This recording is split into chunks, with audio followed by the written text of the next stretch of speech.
want Philly? Yeah, let's do it. Over the middle and into the end zone. Zach Ertz for the touchdown. The Philadelphia Eagles are Super Bowl champions. Eagles fans everywhere, this is for you. Et bonjour à tous, bienvenue pour cet épisode 39 du Fly Podcast Fly. Pour m'accompagner comme toujours, Loïc et Grégory. Bonjour Loïc. Salut Victor, salut Greg. Et bonjour Grégory. Bonjour Victor, bonjour Loïc, bonjour à tous. Un épisode un peu spécial. On n'a pas de ligne directrice, contrairement à d'habitude, puisque vous l'avez... Ah bon, on a une ligne directrice d'habitude ? Ah bah oui, moi j'en fais une, toi après tu la fous en l'air, mais bon, ça c'est un autre problème. Mais on vous a demandé sur Twitter de nous poser vos questions et on en a reçu beaucoup. Alors déjà un grand merci, parce que ça fait vraiment plaisir, on a reçu énormément de questions. On va pas perdre de temps, on va essayer d'être synthétique pour pas non plus faire un épisode de 2 heures. Mais on va essayer de répondre à la plupart de vos questions. Excusez-moi si j'en ai peut-être loupé quelques-unes, mais je vais essayer d'être au maximum des choses. En introduction, la première question d'Electroza, qui aime bien me troller, mais il me dit « Depuis que Victor se balade avec un maillot de Washington, est-ce qu'il ne faudrait pas restructurer son contrat au FPF ?»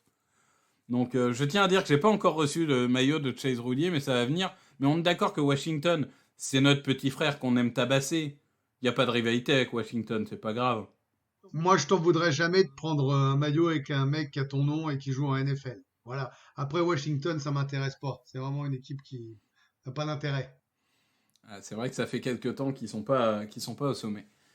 On a une question un peu générale de Jaguars FR pour commencer, qu'on salue. Et puis Baptiste Louche avait un peu la même question. C'était comment vous en êtes arrivé à supporter les Eagles et quel est votre joueur all-time préféré ? Alors c'est un peu large, évidemment, comme question, mais très rapidement, Loïc, est-ce que tu te souviens comment tu as découvert la NFL ? Moi, ça devait être au début des années 2000, je pense, sur l'émission de George Eddy sur Canal. Bon, je pense comme un peu tout le monde à cette époque-là, quoi. Soit ça, soit le Super Bowl sur France 2 ou je sais plus quelle chaîne. Et non, je pense que ça doit être avec les highlights de Westbrook et McNabb. Et puis, mon joueur préféré des Eagles, Brian Dawkins. Mais c'est vrai que j'ai du mal à me souvenir de la première fois où j'ai vu un match des Eagles, parce que ça devait être au début des années 2000. J'avais 12-13 ans, je pense. Donc, non, j'ai pas un mémoire plus précis que ça, quoi. Enfin, un souvenir plus précis que ça. Grégory, toi, quand t'as commencé à suivre la NFL, c'était déjà l'ère du Super Bowl ou on était avant ? C'est drôle ça, bébé média que tu es. Moi, j'ai commencé quand ça a été diffusé en France, dans les années 80 sur Canal+. Philippe Châtenay, Georges Eddy, quand Charles Bietri va chercher ce sport-là. Le reportage sur Joe Montana de Didier Roustan, avec qui je travaille à l'équipe et avec qui on parle souvent de cette rencontre. Les Eagles, il y a 3 choses. Philadelphie, c'est une ville que je m'imaginais énormément de choses autour de la ville. Le vert, c'est ma couleur préférée, donc là, on est bien. Et j'ai vu jouer Randall Cunningham. Et là où on me disait que c'était un sport un peu de bourrin, j'ai vu ce gars, déjà un quarterback noir, c'était très très rare et très différent. Et donc, du coup, je me suis complètement attaché à eux, amouraché des Eagles. Et après All Time, il y a un peu de Randall, mais j'étais vraiment gamin, il n'y avait pas trop d'images. McNabb, très fort, très très fort. Et puis, j'ai beaucoup aimé Michael Vick également, qui était, et je reprends le mot que tu adores, que j'utilise beaucoup, électrisant. Donc voilà, mais DeSean Jackson aussi par période, Terrell Owens par période. Voilà comment j'en suis venu là, et c'est pour ça que être aujourd'hui aux commandes du Super Bowl diffusé en France, c'est une fierté. Ah bah tu m'étonnes. C'est vrai que Terrell Owens, il est resté 1 an, mais alors quelle année ? Bon, personnellement, c'était aussi début des années 2000, je pense même fin 90, en fait, je découvre par Madden, personnellement, le foot américain. Et au départ, c'est vraiment en mode oh, le logo a l'air sympa, les joueurs sont classe. Et puis j'avais vu un reportage sur l'arrivée d'Andy Reid, donc du coup ça doit être 99. Et en fait, à l'arrivée d'Andy Reid, je me dis putain, ce mec-là, il a une bonne tête, tu sais, ça pourrait être notre grand-père à tous. T'as envie que ça soit notre grand-père, il a l'air sympa, il va aller manger un McDo avec toi. Donc je sais pas, ça m'a plu. Et puis après, bah forcément, ça a commencé à gagner, à bien jouer, c'était spectaculaire. McNabb, Westbrook, etc. Et du coup, je me suis lié avec cette équipe. Clairement, pour moi, c'est Brian Westbrook, mon joueur préféré all time. Il y a même pas de débat. Vraiment, Brian Westbrook, c'est énorme. Et après, bah, il y a tellement d'autres joueurs qui m'ont marqué, mais je pense que Lito Shepard, j'aimais vraiment bien. C'était vraiment la paire de cornerback Shepard-Brown. On aimerait retrouver ça aujourd'hui. Alors tiens, on peut citer Asante Samuel parce que j'avais acheté le maillot. Oui, Asante Samuel, évidemment, gros impact aussi sur notre équipe. On a eu des cornerbacks à une époque, hein. On savait faire. Mais ça revient, attends. On va voir. Bon, ça c'était la première question un peu personnelle. Là, on va tout de suite dans le vif du sujet. Sur la saison 2021, on a beaucoup de questions. Donc je vais vous les lancer. Celui qui veut répondre, répond. Je pense que la plupart seront assez rapides. Mais c'est toujours intéressant à voir. Première question de Wanderer70. Quel impact du retour du public à Philly ? Alors, il nous dit 1 ou 2 victoires supplémentaires à espérer ou une pression négative en cas de mauvais résultat.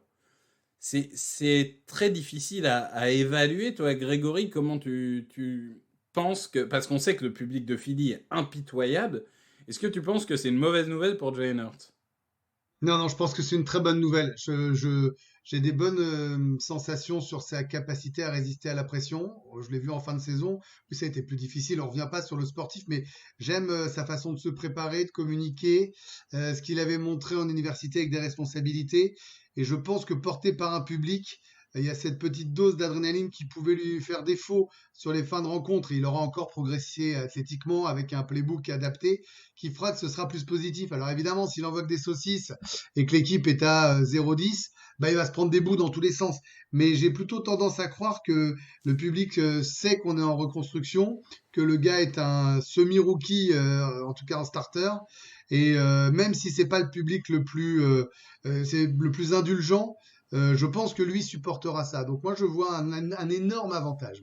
Je suis d'accord avec ça. Quand tu as connu des publics comme Alabama ou Oklahoma, bon, il y a un moment, le public des Eagles, ça va pas te faire peur non plus.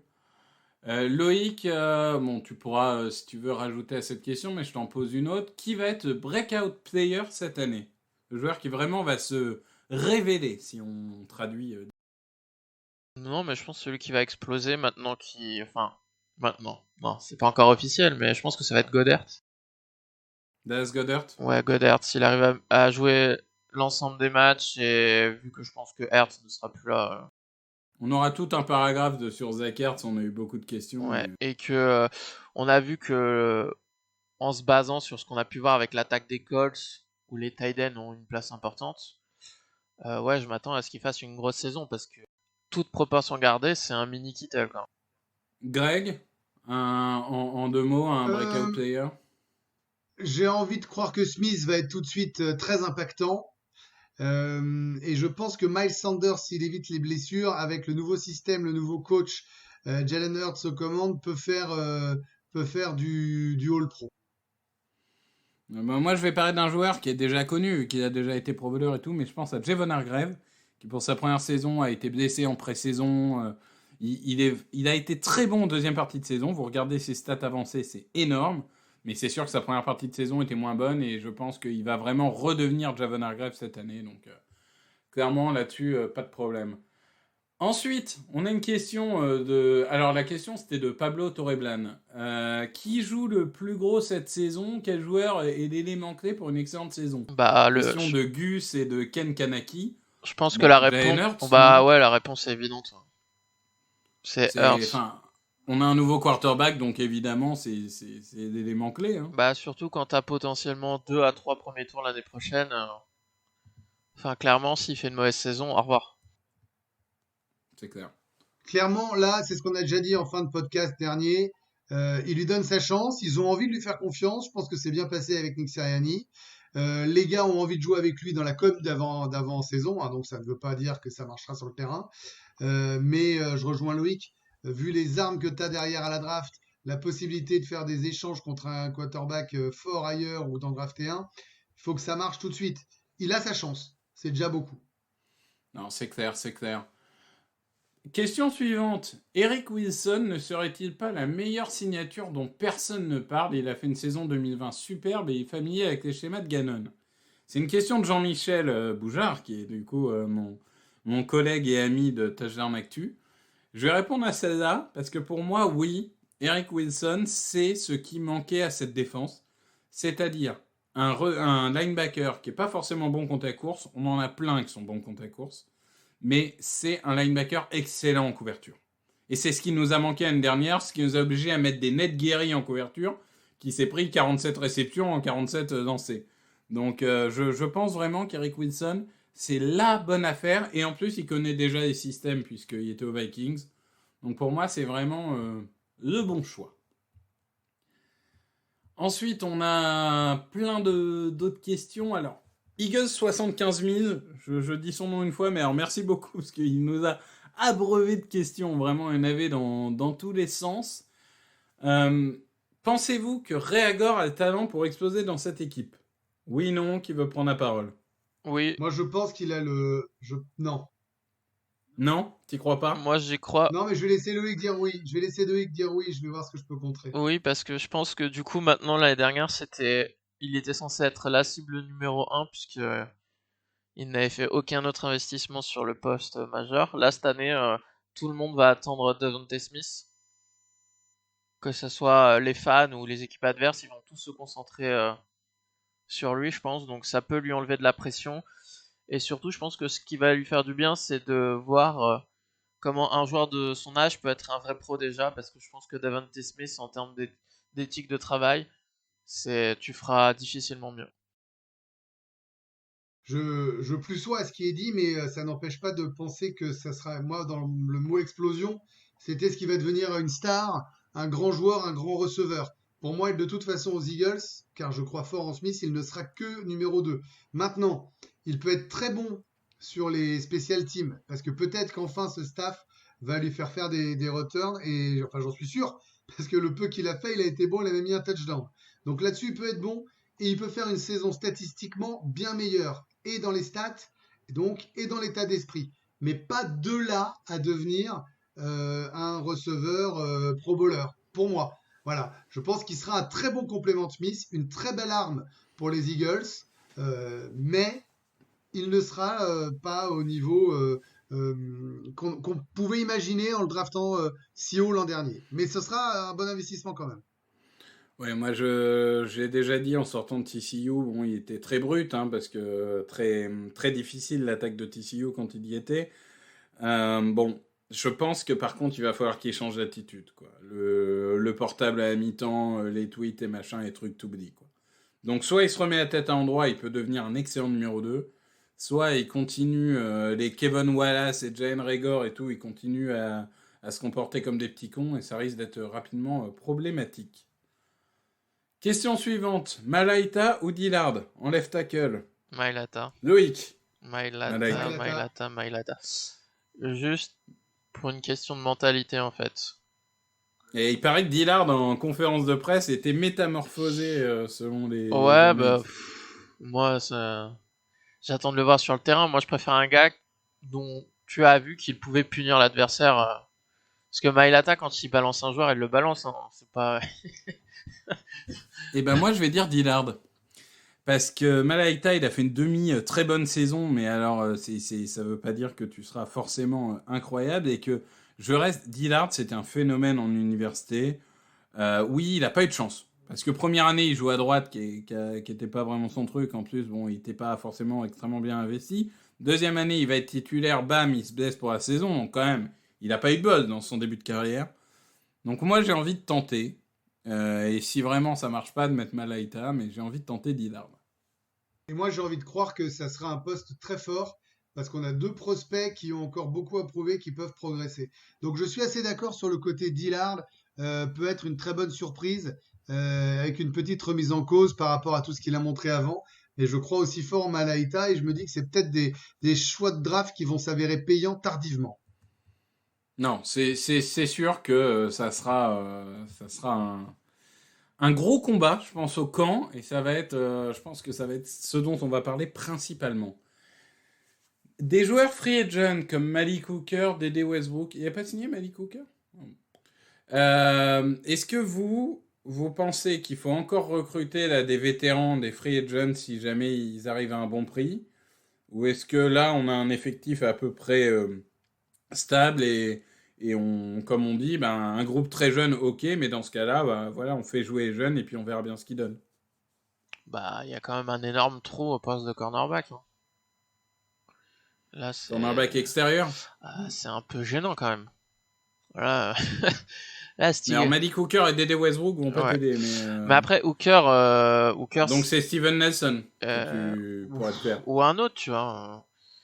Je sais pas s'il faut trader pour un cornerback ou j'en sais rien. Mais par exemple, Hooker, est-ce que c'est le même profil que...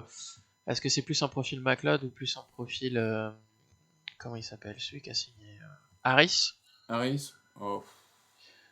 Je sais pas. C'est un peu entre les deux. Parce que comme McLeod, c'est pas sûr qu'il soit dispo les 6 premiers matchs de la saison.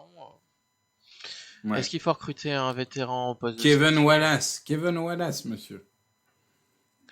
Ça va être extraordinaire. Après, oui, non, mais si tu peux avoir un vétéran au poste de receveur, ne serait-ce que pour le camp, c'est pas forcément une mauvaise idée, hein, parce que là, t'as le vétéran au poste de receveur, c'est Greg Ward. Ouais. Greg Ward, c'est sa 3 ou 4ème saison en NFL, c'est pas non plus...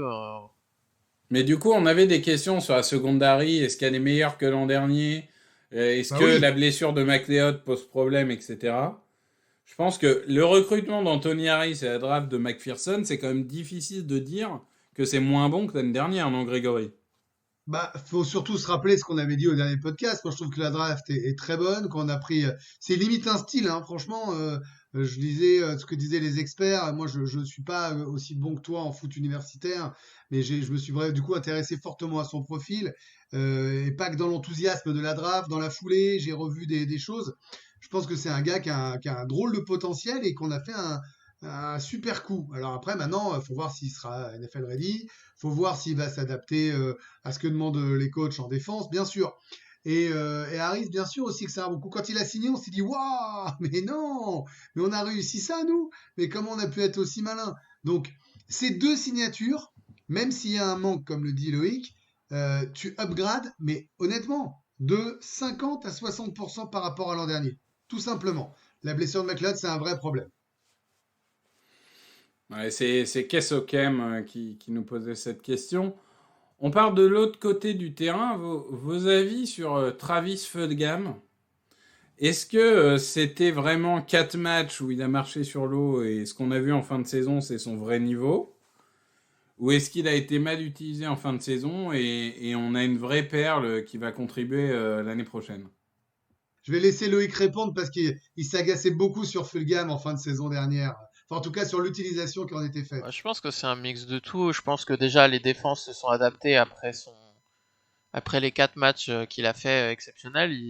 Parce qu'avant, ils en tenaient pas vraiment compte. Hein. Je pense pas que quand ils prévoyaient le match en semaine, ils disaient « Ah, Fulgham, c'est l'option numéro 1 à arrêter. » Et je pense qu'à la fin aussi, déjà lui, il s'est laissé frustrer par les coachs sur le fait qu'il préfère utiliser Alshon Jeffrey, ce qui n'a toujours aucun sens et n'aura jamais de sens. Oui, ça, on peut comprendre qu'il soit frustré, hein, parce que nous aussi, on était un peu frustrés. Mais je pense que c'est un mix de tout. Je pense qu'il avait eu aussi des opportunités, il n'a pas su en profiter en fin de saison. C'est normal, il a marché sur l'eau 4 matchs.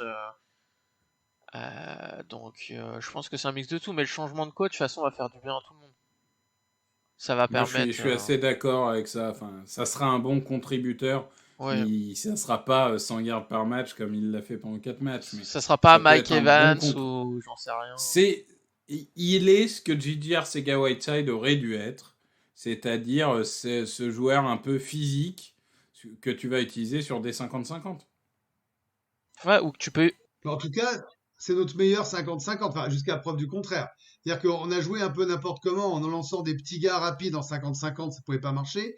Lui, les 50-50, dans sa période fast, en tout cas les 4-5 matchs, il en a pris à 75%, voire 80%. Hein. Ouais, c'est sa spécialité. Et je pense que ne serait-ce qu'en red zone, il sera extrêmement important. Non, et puis même, tu peux l'utiliser aussi dans le slot contre des petits cornerbacks. Bien sûr. Tu mets Reagor et Smith sur les extérieurs avec de la vitesse. Ah, mais c'est ça, tu peux intervertir Réagor et Feu de gamme selon le personnel que tu as en face. Ça, c'est pas mal. Bon, là-dessus, sur les joueurs individuellement, on a un peu fait le tour. On a quelques questions qui reviennent par rapport à la draft. On en a un peu parlé dans les podcasts draft. On vous invite à les réécouter, notamment quels joueurs feront le roster ou pas parmi les draftés. On était passé un par un pour essayer de voir lesquels le feraient ou pas. Il y a 2 questions. La première, c'est si bonne santé, Dickerson, titulaire immédiat ou pas? On avait discuté, moi j'étais oui, vous vouliez garder pour l'instant Kelsey Semalo, je crois. Est-ce que vous avez changé d'avis ou pour vous c'est toujours Dickerson, ça sera en année 2 et on garde Semalo? Bah, ça va dépendre de son corps d'entraînement. S'il est vraiment en pleine bourre et aussi talentueux que ce que tu dis, parce que tu en as plein la bouche, hein, et tant mieux, hein, ça veut dire que ça serait une super nouvelle. Moi, je trouve que vaut mieux partir avec des mecs qui savent faire. Après, ils ont eu aussi des creux, hein, les deux. Et surtout Kelsey l'an dernier, c'était pas la sécurité sociale quand même un bon moment, hein. Il y a eu beaucoup de failles. Ce malheur, c'est bon, 3 fois sur 4, 3 fois sur 5. Donc, si il leur prend la place à la régulière via le camp, ça me va. S'ils sont sur la même ligne pour les coachs, tu pars avec tes vétérans. Tes vétérans et surtout tes joueurs qui coûtent beaucoup plus d'argent aussi, hein. Il y a aussi ce côté-là, hein.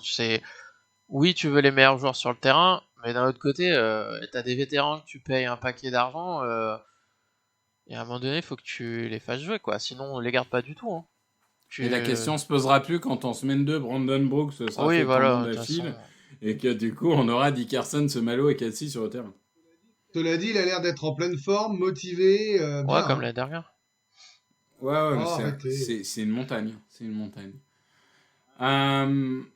Devonta Smith, je pense qu'on est tous sous le charme, on est tous amoureux. On se mouille là. Combien de yards, combien de touchdowns pour Devonta Smith? Moi, je pense qu'il va exploser sur les 5-6 premiers matchs de la saison et après, il va se faire le genou.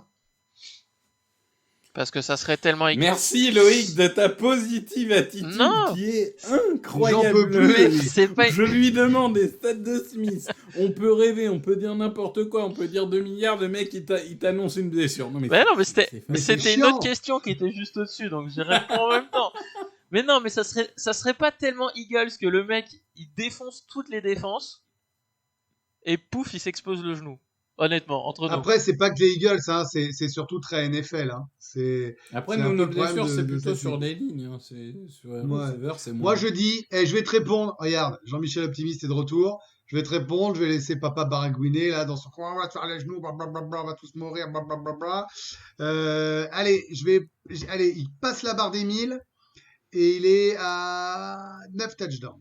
J'allais dire 1109, donc tu vois, on est à peu près pareil. Est-ce que Victor, c'est la même prédiction que DeSean Jackson l'année dernière? DeSean Jackson n'a pas le même âge et pas le même historique de blessure, monsieur. Non, mais tu vas pas comparer les deux en termes d'éthique, d'état d'esprit, de récurrence des blessures. Tu le disais toi-même, il va apprendre à Réagor et montrer ce qu'est un professionnel alors qu'il a même pas encore signé. Et il partagera pas des Instagram antisémites. Non. Ce sera déjà bien aussi. Déjà, il comprendra ce qu'il va poster. Ouais, c'est clair. Bon, on a 2 paragraphes sur 2 joueurs en particulier. Je vais faire le plus simple. Zach Ertz. Zach Ertz, ça reste, ça trade, ça cut. C'est quoi votre prédiction?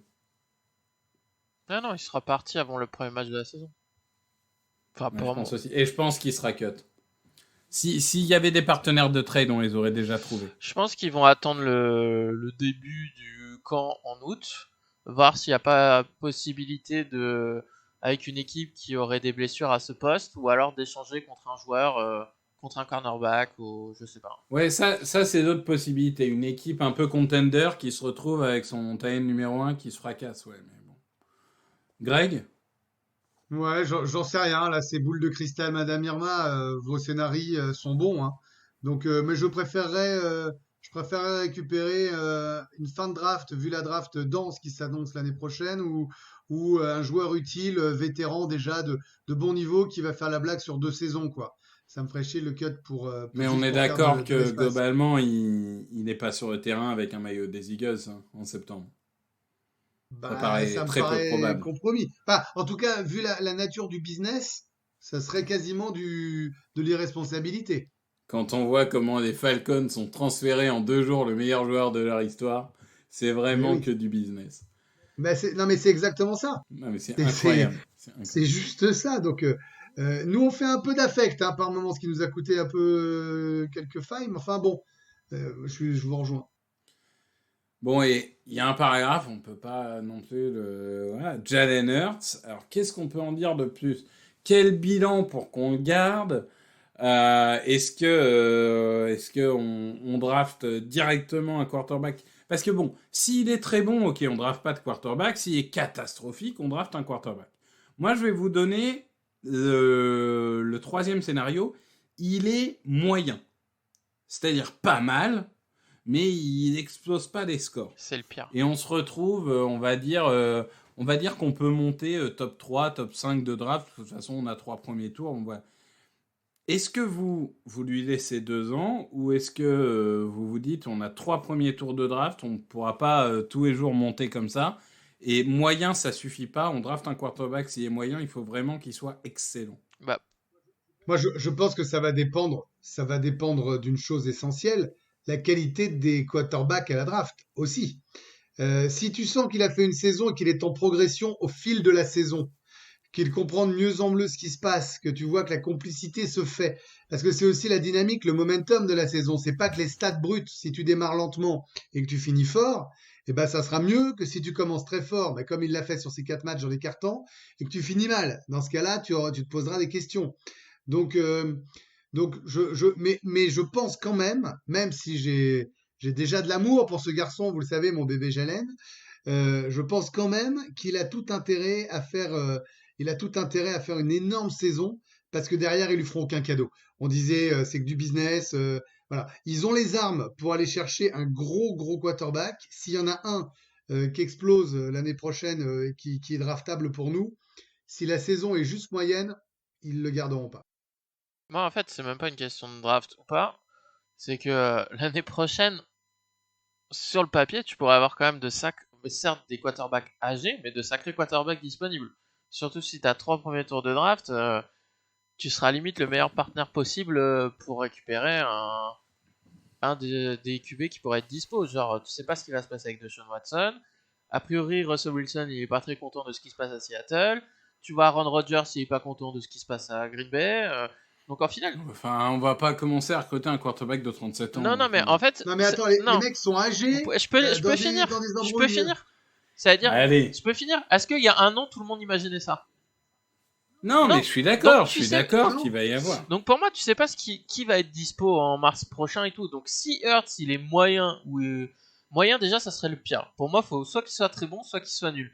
Moyen, c'est le danger pour moi. Tu sais pas la décision que tu dois prendre, t'es un peu coincé au milieu et c'est comme ça que tu peux finir en QB Purgatory. Mais très clairement, pour moi, s'il fait pas une très bonne saison et que t'as un top quarterback qui est dispo pour une raison X ou Y l'année prochaine, bah, comme vous l'avez dit avant, c'est du business, donc ça sera désolé pour lui, mais Ouais, bon, on est tous... Après, moi, on est- sacrifier 2 premiers tours ou un premier tour et un second tour, aussi brillant soit-il pour Aaron Rodgers pour gagner immédiatement sur 2 ans, ça me gonfle. ah, mais je dis pas que je suis d'accord, mais Un Russell Wilson, tu vois, je me dis, bon, tu peux l'avoir encore 5, 6, 7 ans. Rodgers, c'est vraiment vieux, pour le coup. T'es vraiment à la limite. Après, on sait jamais, ils jouent tous après 40 ans. Enfin, ça Non, devient mais impressionnant. Après, mais- si tu regardes Elway ou Brady, tu peux te dire C'est ça. pourquoi pas. Et s'il nous fait gagner 1 ou 2 Super Bowl en 2023 et 2024, bon, bah, banco. Mais je préférerais un Wilson dans tous les cas. Maintenant, je pense que là, ce qui est sûr, c'est qu'il fera pas une saison moyenne. Moi, j'y crois pas. Je comprends votre scénario et je vous rejoins en disant que c'est le pire des scénarios. Mais moi, j'y crois pas. Il a suffisamment de mecs forts pour être soit très bon et réussir à lancer la balle avec des vraies cibles cette année, soit ça sera sa faute, il sera mauvais. Mais je ne crois pas à la saison moyenne. bah, la saison moyenne, il est pas très bon pendant 8 matchs et il est très Eh ben, bon elle sera pour le mauvaise. reste. Donc, Eh ben, elle sera mais ça mauvaise. sera mauvais, ouais, je suis Ça assez sera mauvais. d'accord. ils feront l'analyse que ce sera mauvais. Si par exemple, il emmène presque à un bilan positif une équipe qui est forcément qualifiable pour les playoffs, qui fait des belles stats et qui est dans le top 10, ça sera une très bonne saison. En dessous, c'est mauvais. Voilà. Non, mais ça dépend aussi du reste. C'est sûr que si t'as un Mike Sanders qui a 1800 yards, ça aidera. Si t'as un machin, donc tout dépend pas que de lui. Mais oui, ça va être vraiment la question. De toute façon, toutes les semaines, la première question qu'on va se poser, ça va être quelle a été la performance de Jalen Hurts et qu'est-ce qu'on en retire.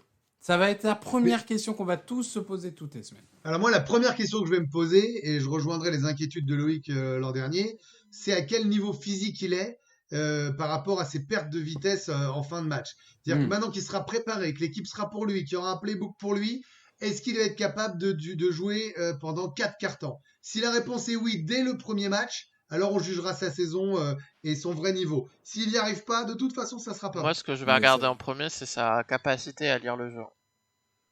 Parce qu'il a montré de grosses défaillances à certains moments. Bah, c'était son principal défaut en sortant de l'université. Donc, c'est clairement là où il doit progresser. Les jambes, il les a. La puissance, il l'a. La mobilité, il l'a. Après, c'est la lecture de jeu. Ça, je suis d'accord avec vous. Ça, faut qu'il progresse. Et si par exemple, c'est ce que je disais au début d'intervention, s'il ne progresse pas pendant la saison, eh ben, ça sera pas bon. Voilà. S'il progresse et que les 5 derniers matchs ou les 6 derniers matchs sont très bons et les 10 premiers un peu poussifs, eh ben, tu considéreras que c'est bon. Ouais. Ça dépendra du scénario. Ouais. Moi, on verra bien. Bon, dernière catégorie. Même si en conclusion, on aura une question que j'aime beaucoup. Dernière catégorie, la NFC Est. Je vous rappelle qu'il y a un an, toute la planète football, nous y compris, on disait, bon, les Eagles et les Cowboys, ça sera 12 victoires, et de toute façon, le titre de division ne peut se jouer qu'entre ces deux équipes. Bon, finalement, le titre de division s'est joué entre les Giants et Washington.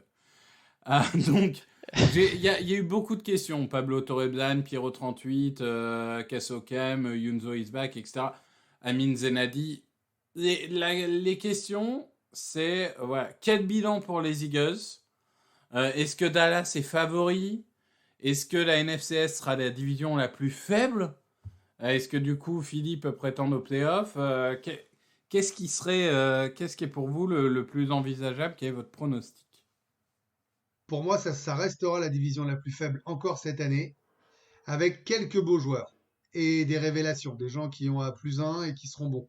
Des bonnes drafts, parce que forcément, comme c'était faible, tu as eu des joueurs à assez haut niveau. Donc ça, c'est mécanique. C'est le concept même des sports américains et de la NFL en particulier.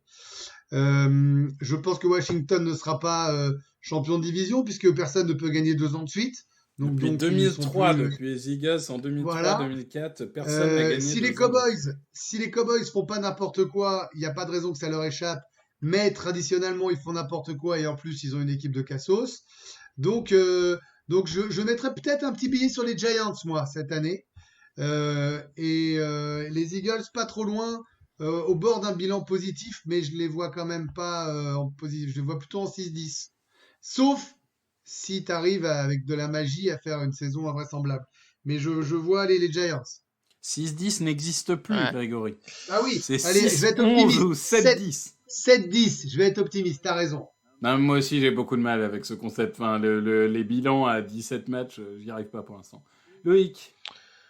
Déjà, je noterai que ça fait de toute façon 10 ans que tout le monde annonce les Giants vont gagner la division, les Giants vont gagner la division. Donc à force de lire chaque année, à un moment donné, il y a des gens qui vont avoir raison. Mais tu vas pas commencer à me mettre un tacle à la première phrase, donne ton prono, oui. Non, mais je mets un tacle aux Giants en passant aussi. On les aime bien. Bonjour à Plex. Et à Thiago. Non, moi, ce qui m'importe le plus cette saison, à défaut du bilan, c'est de développer des joueurs. Après, si on peut gagner des matchs au passage, tant mieux. Mais si par exemple tu me demandes de choisir une saison à 8 victoires, mais tu développes pas beaucoup de joueurs, et en gros tu te bases majoritairement sur tes vétérans, ou tu gagnes 5 ou 6 matchs, mais tu as développé pas mal de joueurs et tu as beaucoup d'excitation pour la suite, bah moi je vais plutôt choisir la deuxième option. Je pense qu'il y a moyen de gagner 6 ou 7 matchs, parce que comme vous l'avez dit, ça sera une division faible de toute façon. Est-ce que ça sera la plus faible de la ligue? Je sais pas.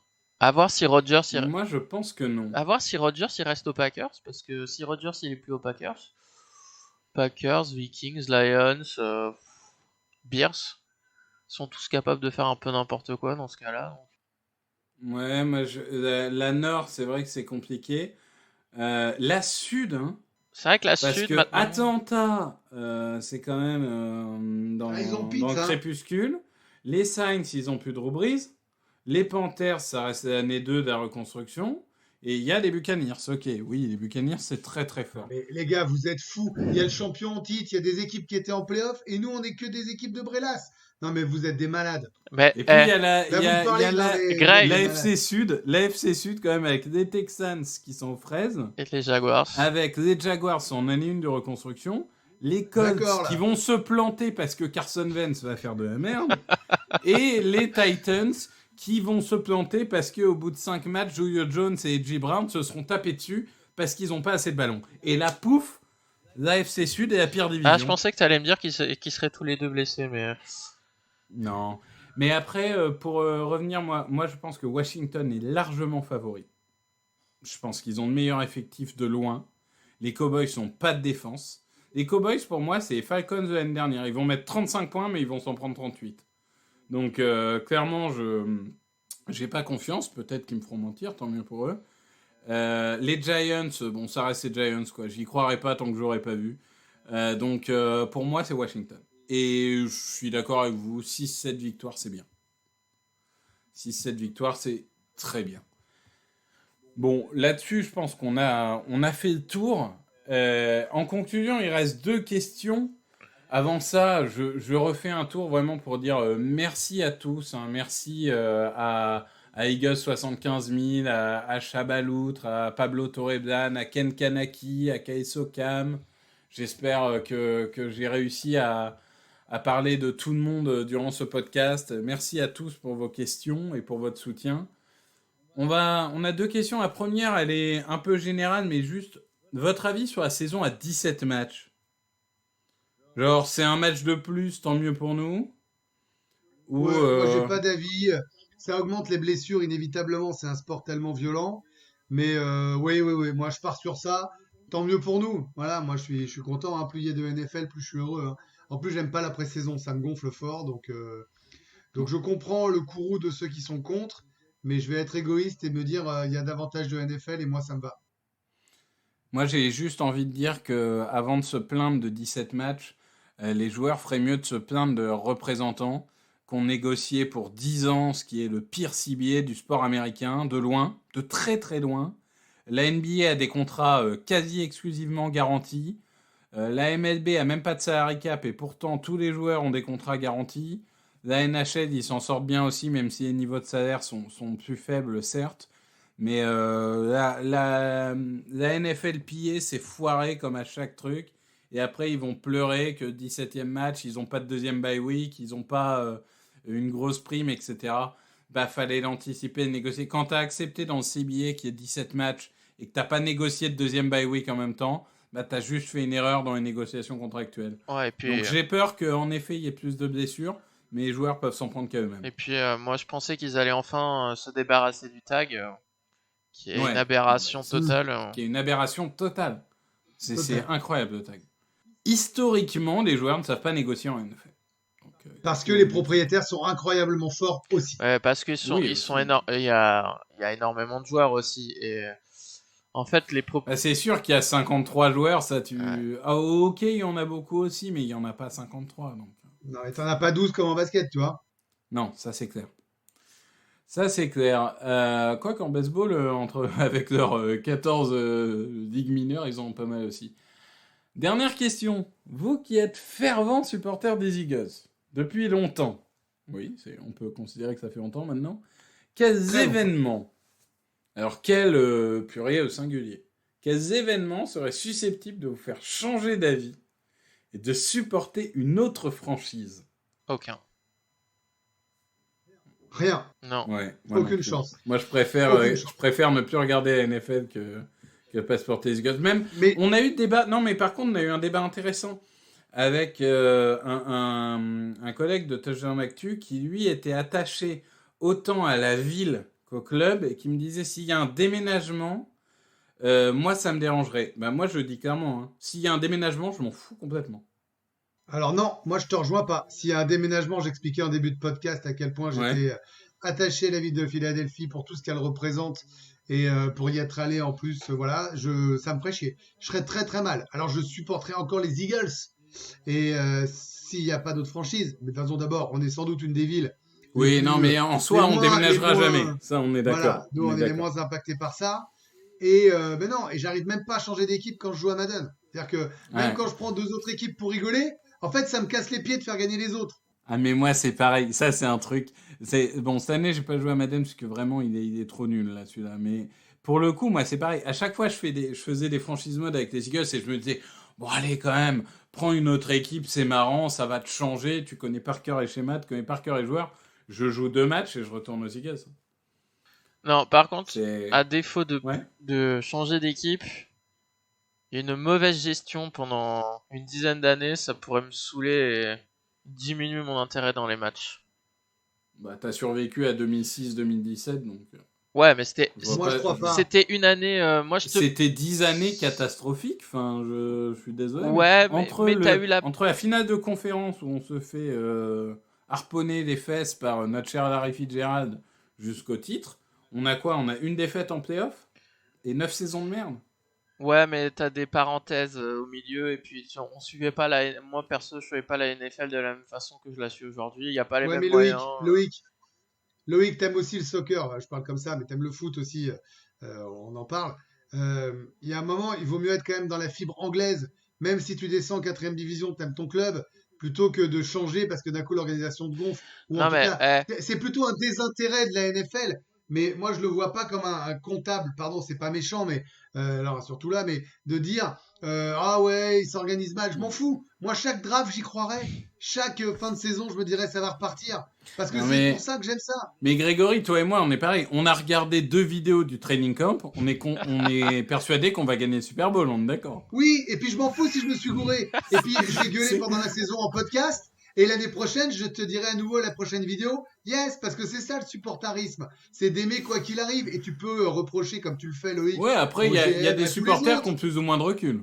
Nous on a moins de recul que peut avoir Loïc. Moi, je pense que quand tu es attaché à ça, c'est pas un tunnel pénible. Bien sûr que si on était supporter des Bengals ou des Jaguars, on serait en souffrance depuis des siècles. Mais on est quand même gâtés quand même. Il se passe toujours un truc. Et tu dis ça avec de l'amour, parce que les Bengals, tu l'as dit plusieurs fois, tu les aimes beaucoup. C'est ma 2e équipe. J'étais à 2 doigts de passer du côté obscur. Enfin, les Bengals sont quand même allés en play-off pendant longtemps. C'est juste l'époque Andy Dalton, ils avaient beaucoup en play-off. Ouais, enfin bon, ils perdent tous les ans au premier tour des play-offs. Il y a un moment, c'est usant. Hein. Prends les 2 bilans et on est bien au-dessus, point. Ouais. Non, mais bon, en tout cas, je pense c'est une belle conclusion. On est tous d'accord que pour le coup... on vit avec ce club, hein, avec les bons et les mauvais moments, et puis on se lève le lundi, parfois de bonne humeur, parfois de mauvaise humeur. Donc Grégory, de toute façon, lui, il est de mauvaise humeur, parce qu'il a dormi qu'1 heure, de toute façon, avant de faire l'expresso. Attends, moi je sais ce que ça serait une saison réussie. Parce qu'il faut finir avec ça, comme je l'ai pas dit du podcast. Ça serait une saison où Howie Roseman se fait virer. Ah voilà, je me disais, c'était étonnant qu'on n'ait pas prononcé ça. Dingue. Sauf que là, si les drafts sont bonnes, la saison est bonne et Jalen Hurts fait une grosse saison, alors là, Loïc, mais voilà pourquoi il peut changer d'équipe. Il va faire la gueule. Parce que si ça marche cette année, ce sera aussi une réussite de Howie. Donc dans tous les cas, le mec, il fera la gueule. T'inquiète pas, je trouverai un moyen pour dire que c'est pas grave. Moi, la saison réussie, c'est quand Gainwell aura fait 600 yards au sol et 600 yards à la passe et qui sera pro bowler pour sa première année. Et ben, on a chacun nos objectifs. Toi, c'est Gainwell, moi, c'est Jalen et lui, c'est viré Howie. Ça marche. Messieurs, je vous fais les bisous. Et ben voilà, je pense que c'est une belle conclusion. Merci à tous, merci Greg, merci Loïc, encore une fois. Salut. Merci à tous pour vos questions. Si ça vous a plu, on recommencera ce type de format de temps en temps. Et on vous souhaite une très bonne journée. Open with a throw and a pass picked off by Dawkins.